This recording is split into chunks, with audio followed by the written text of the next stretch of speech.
Bienvenue dans ce nouvel épisode de Révolution bilingue. Je m'appelle Fabrice Jaumont et aujourd'hui nous partons à la rencontre d'Amel Derragui, une nomade globale, entrepreneuse expatriée. Le podcast Révolution bilingue est proposé conjointement par French Morning et Kalec.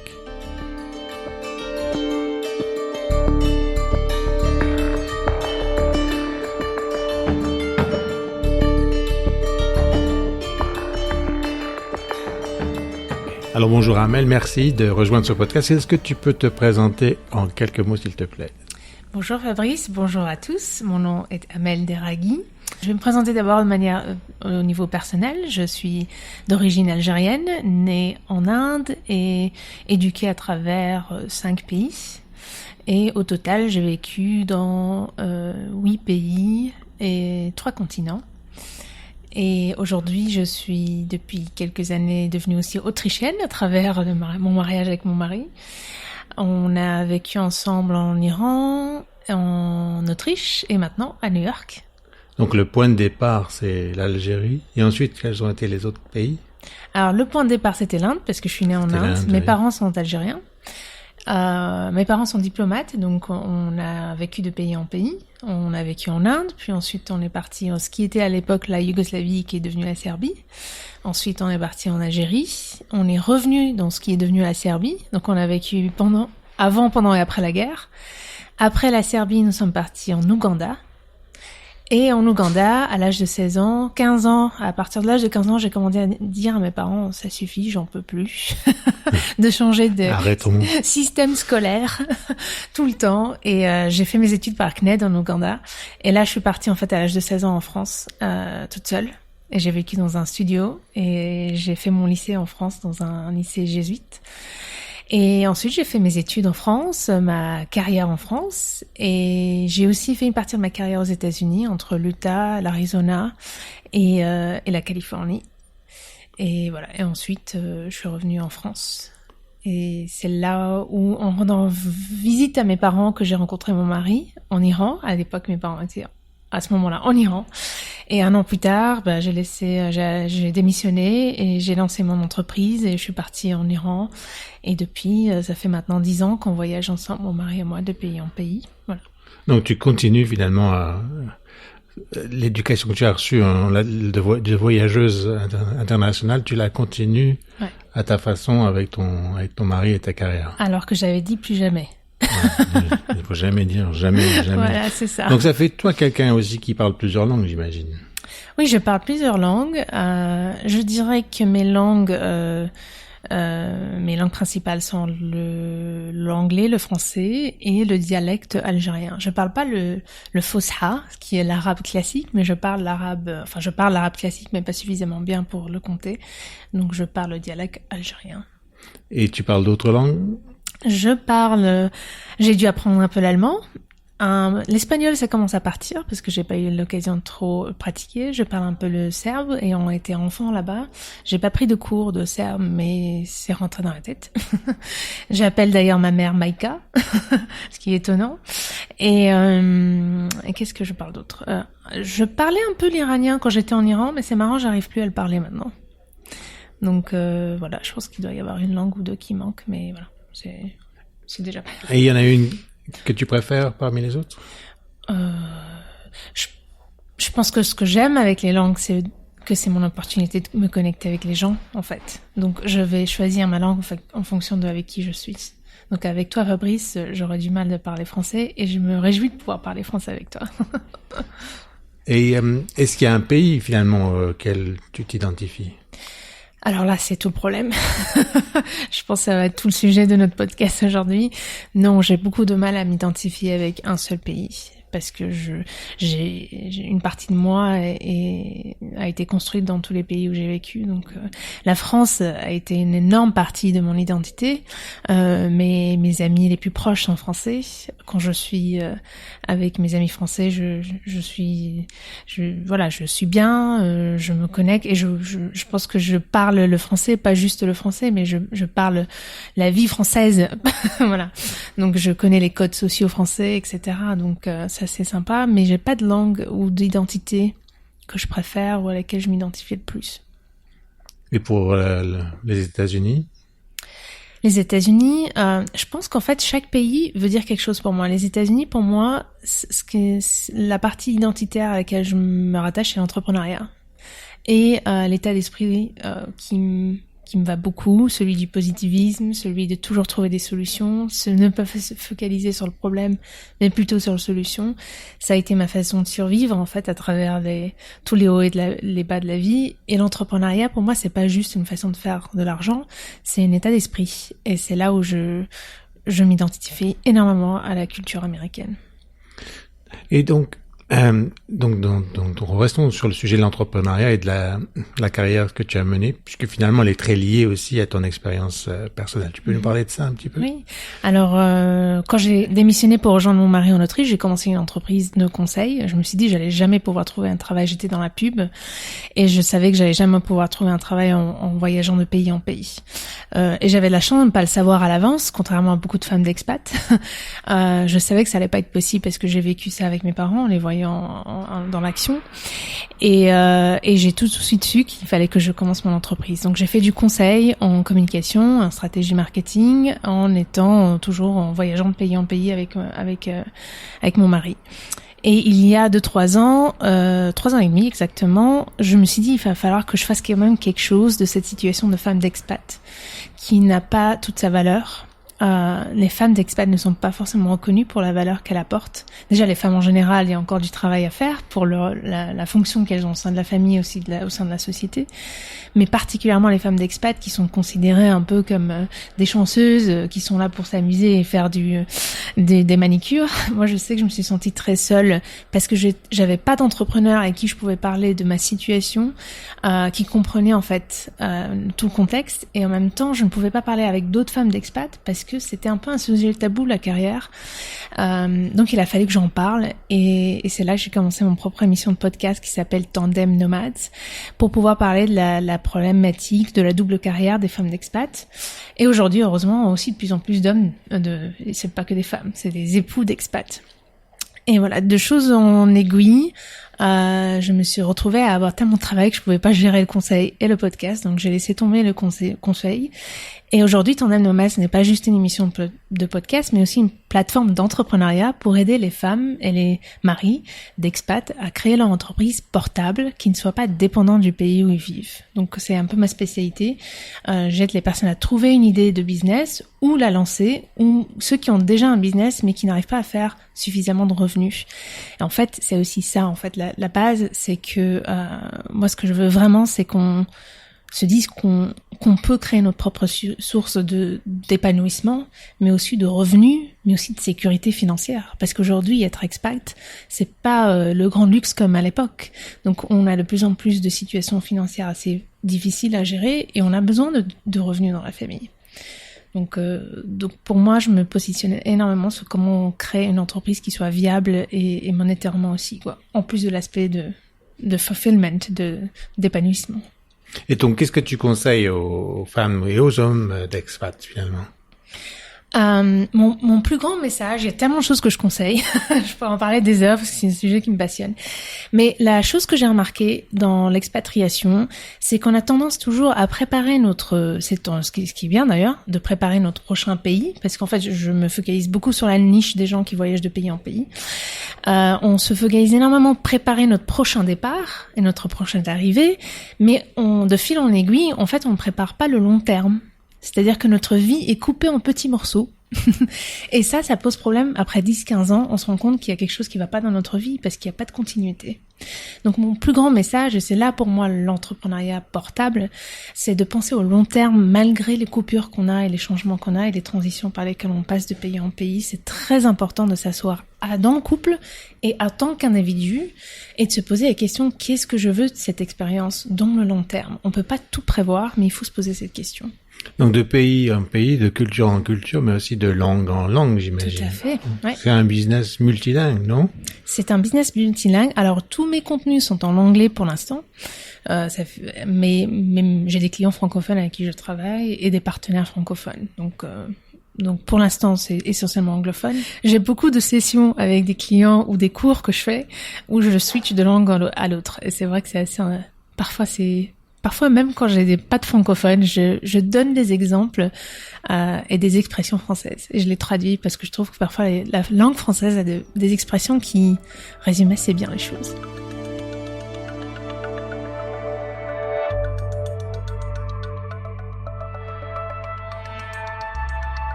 En gros, tu aides les conjoints d'expats de trouver ou retrouver un équilibre professionnel et personnel, hein, c'est bien ça? Tout à fait, c'est la base en fait de pourquoi j'ai commencé Tandem Nomads en fait. C'est que j'estime que l'un va avec l'autre en fait. Et en parlant d'identité, il y a une grande partie de nos jours de notre carrière professionnelle qui fait partie de ce qui nous définit. Il y a des gens qui trouvent ça triste, moi je trouve ça pas triste parce qu'aujourd'hui on a la chance de pouvoir faire un métier ou des métiers ou avoir une entreprise qui vraiment représente ce qu'on défend et ce qu'on veut, le changement qu'on veut faire dans le monde. Donc je trouve que il y a un énorme parallèle entre comment est-ce qu'on peut faire du mieux qu'on peut pour bien profiter de cette vie d'expatriation tout en s'assurant qu'en termes de carrière qu'on ait construit ce qu'on veut. Donc on peut être nomade et aussi s'y retrouver. Ouais. Parce qu'on n'arrête pas d'être comme Elio, en fait, de s'adapter aux gens, de s'adapter à l'environnement, de s'adapter au pays. Et moi, j'avoue qu'à un moment donné, je me posais la question, à force de m'adapter à tout le monde, qu'est-ce que moi je veux? Quelles sont mes valeurs à moi? Parce que ma culture à moi, par naissance et par définition, en n'ayant vécu que le mouvement et que les transitions, ce qui m'a toujours défini, c'est de m'adapter. Mais au bout d'un moment, il faut se dire, mais en quoi je crois? Quels sont mes fondamentaux? Et à travers l'entrepreneuriat, j'ai aussi trouvé cette réponse. Alors, je sais que tu es très investi dans les milieux associatifs. Est-ce que tu peux en parler, s'il te plaît? Donc, je suis engagée dans une organisation qui s'appelle Families in Global Transition. Des familles qui sont comme la tienne, en humanitude permanente? Exactement. Les gens qui ont passé leur vie entière à voyager de pays en pays ou à être exposés à différentes cultures, et il y a certains membres qui n'ont jamais voyagé, mais qui ne se sentent pas, étonnamment, complètement à 100% eux-mêmes dans leur propre pays parce qu'ils se sentent attirés par d'autres cultures et d'autres identités. Sans avoir voyagé. Sans avoir voyagé. Ça arrive, c'est assez intéressant. Et qui se retrouvent à avoir des amis, des cercles d'amis très internationaux en fait, parce qu'ils se retrouvent pas uniquement... J'ai des amis français qui ont du mal à se considérer comme français. C'est assez étonnant. Donc ça s'appelle Families in Global Transition. On l'abrévie de FIGT. D'ailleurs, le site, si vous êtes intéressé, c'est figt.org. Et cette organisation a été créée il y a 21 ans par une femme et ses amis. J'ai pas tous les noms de ses amis, mais une femme qui s'appelle Ruth Van Recken, qui a commencé ce mouvement dans sa cuisine, dans une table ronde d'ailleurs, qui est le symbole de FIGT aujourd'hui, pour parler de cette problématique de, autant que parents et autant qu'adultes, comment est-ce qu'on crée notre identité tout en étant dans le mouvement et dans l'influence de tellement d'autres identités. Et d'ailleurs, tout ce travail a fait venir le jour un livre qui s'appelle Third Culture Kids, en français on dirait enfants de troisième culture, qui est la seule ressource, qui est la Bible aujourd'hui des expats et des gens global nomades, pas que des expats, qui se pose la question comment est-ce qu'on va créer notre identité, notre stabilité mentale et morale et savoir qui on est, tout en aussi profitant de cette richesse qu'on a en fait. Donc ce livre est très très intéressant. Je sais que beaucoup de parents ont enfin trouvé un support à travers ce livre pour aider leurs enfants qui sont dans des écoles différentes, qui sont éduqués dans des pays différents et qui, en plus de ça, aussi la pression de garder leur identité d'origine, etc. Et quels sont le genre de leçons qu'on apprend du livre, sans tout révéler du livre, bien sûr? Oui, c'est vrai que c'est un gros bouquin et ça a été réécrit 3 fois, en fait, adapté, parce que ce qui est génial, c'est que Ruth a fait en sorte de l'adapter au fait que notre société évolue depuis le temps. Et c'est un sociologue, David Pollock, en fait, qui a co-écrit ce livre avec elle, qui est le premier à s'être intéressé à qu'est-ce qui fait l'identité, en quoi est-ce qu'on est différent, qu'est-ce qui modifie dans notre cerveau, dans notre sociologie, dans notre identité, quand on est tout le temps exposé à différentes cultures et à différentes langues aussi d'ailleurs. En fait, je vais essayer de résumer très vite. C'est quand on est né et qu'on vit dans un seul pays, on a différentes références, la famille, l'environnement et les croyances.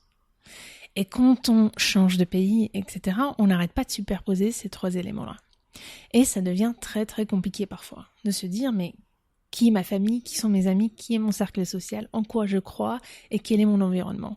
Donc ce livre donne quelques directions sur comment gérer ça en fait. Et toi, t'en penses quoi personnellement de ce livre ? Moi, je suis très heureuse qu'il y a une ressource là-dessus. Et ce qui est bien, c'est qu'aujourd'hui, il y a de plus en plus de livres qui parlent de ce sujet. Mais celui-là, ça reste quand même basé sur des recherches. Et ce qui a manqué énormément, en fait. Il n'y avait pas beaucoup de recherches faites dans le domaine, dans cette niche-là, en fait, de gens internationaux. Et en quoi c'est important ?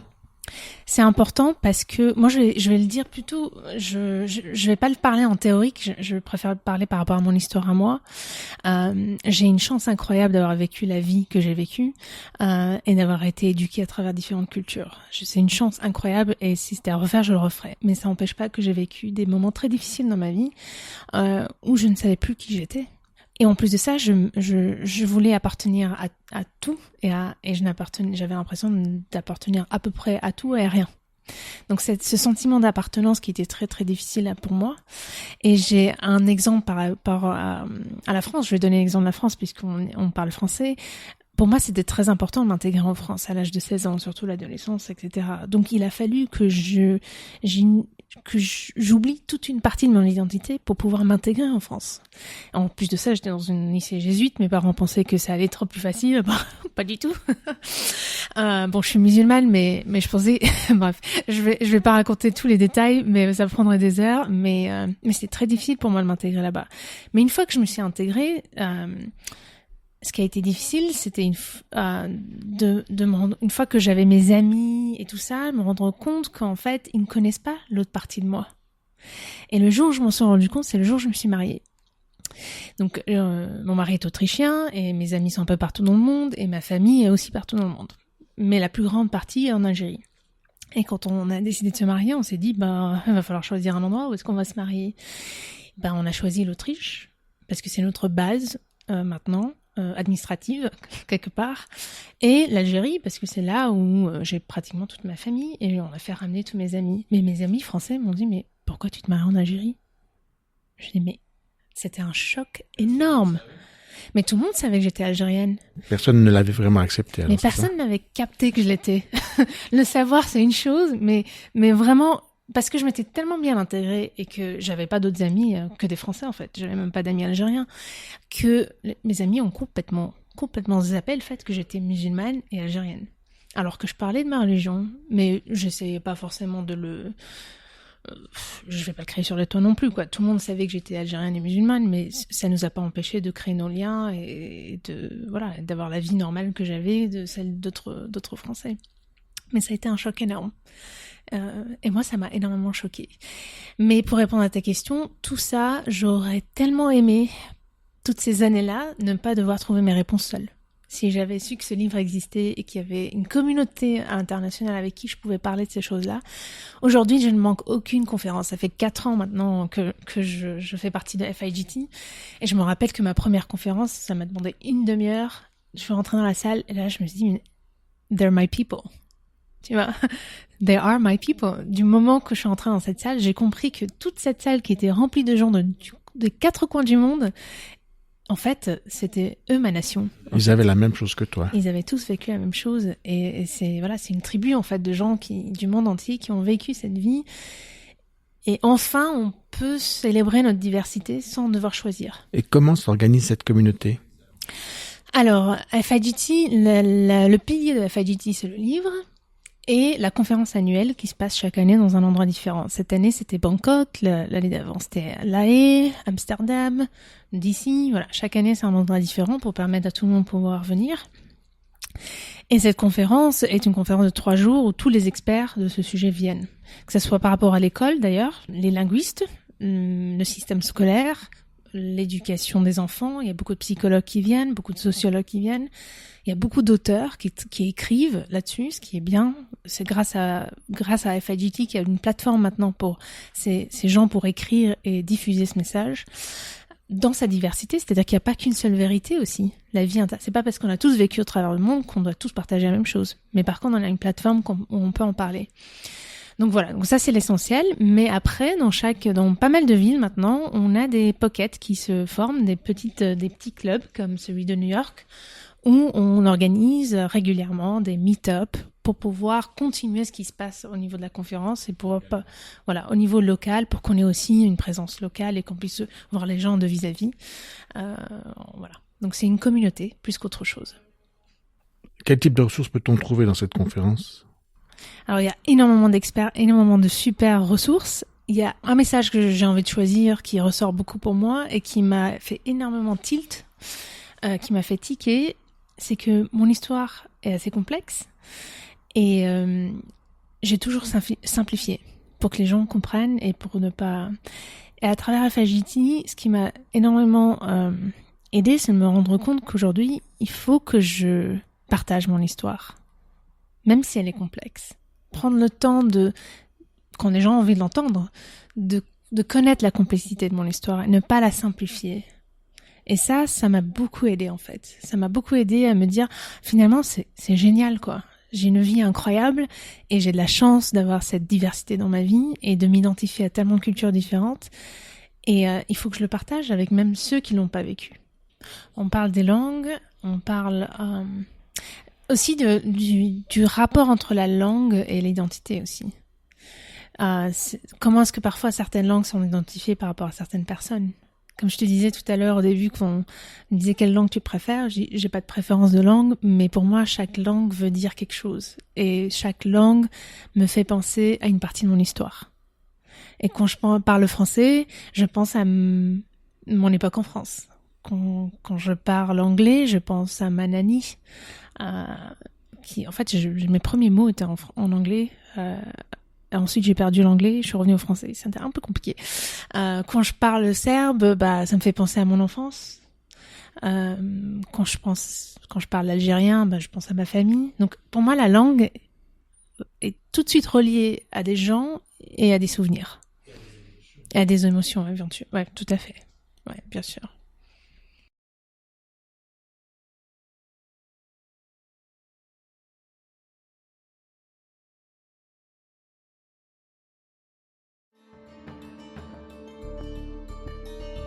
Qu'est-ce que tu conseilles aux parents qui vivent de façon nomadique ?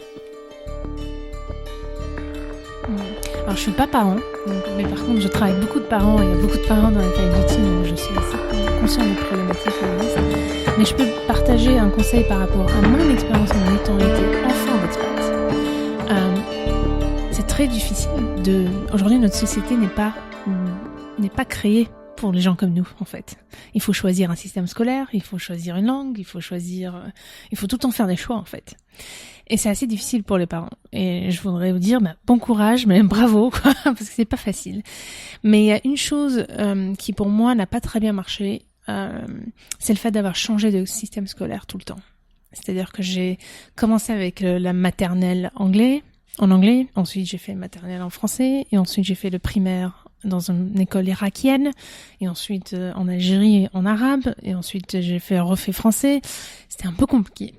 Donc c'est aussi une histoire de système scolaire et d'approche pédagogique. Exactement.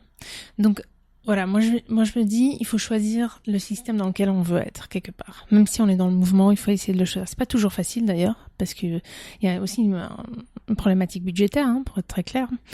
Donc mais moi, ce que j'ai apprécié aussi quand tu avais fait ta conférence, Fabrice, à travers la langue, c'est aussi d'encourager les parents à s'organiser entre eux. C'est-à-dire que quand il y a un problème, on est beaucoup plus fort quand on essaie et c'est pour ça que j'aime bien FIGT. C'est quand on a un problème, on va trouver la communauté qui partage ces problèmes-là pour les transformer en opportunités. Et c'est ce que mes parents ont fait en fin de compte à la fin. C'est qu'ils sont organisés entre parents pour pouvoir me permettre de continuer mes études, par exemple en Ouganda. Donc ça, c'est mon plus grand message. Si vous avez une problématique en tant que parent pour essayer d'aider vos enfants, essayez de trouver d'autres parents qui traversent les mêmes périodes, qui traversent la même chose. Ne soyez pas seuls dans cette démarche-là. Entourez-vous d'autres parents et surtout, si vous n'avez pas trouvé de solution, créez-la. Merci Amel. Avec plaisir, ça m'a fait très plaisir de pouvoir parler avec toi.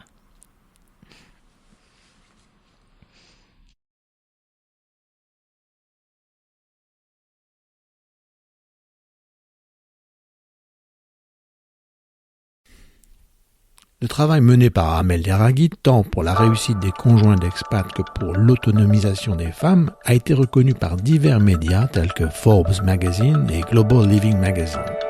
Tandem Nomade est aujourd'hui un podcast et une plateforme en ligne conçue pour aider les conjoints d'expatriés et les nomades du monde entier à développer une entreprise portable et prospère en déplacement, mais aussi à trouver des réponses pour aider les familles à vivre une vie de nomade épanouie.